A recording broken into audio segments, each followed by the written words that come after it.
Charles McCaleb hasn't slept much since the raging Thomas fire chased him out of his Ojai Valley home about a week ago.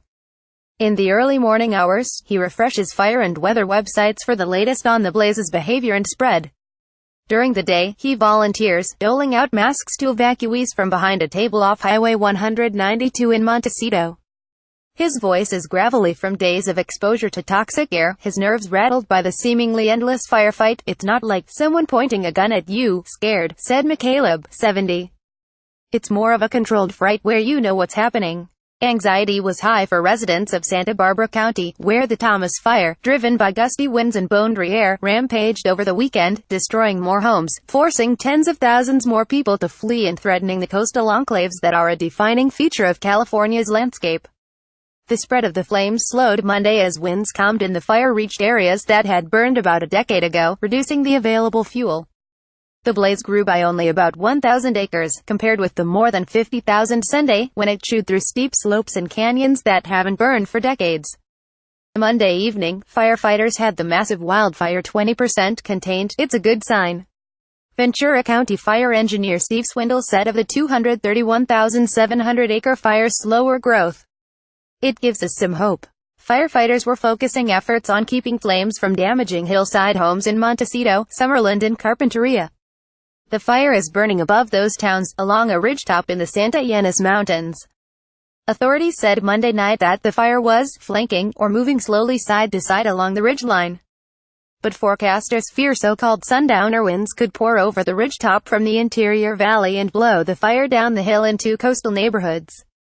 A gray haze hung over Montecito, where stores and gas stations in the evacuation zone north of Highway 192 were closed and only a scattering of residents stayed behind.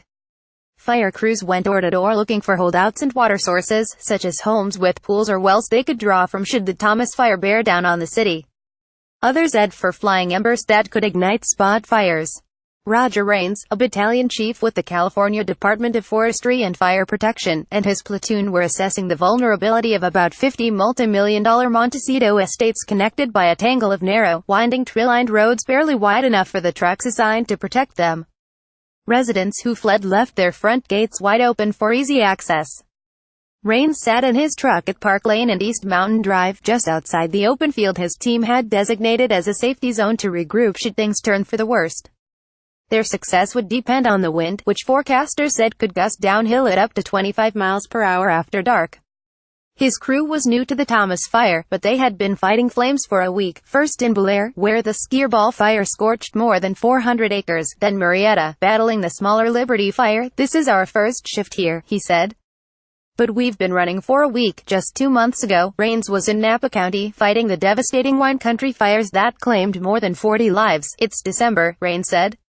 "This doesn't happen in December." Some 20 miles west, as the Thomas fire closed in on Carpinteria, dozens of people crowded an evacuation center opened at UC Santa Barbara. Men, women and children had been trickling in since 2:30 a.m.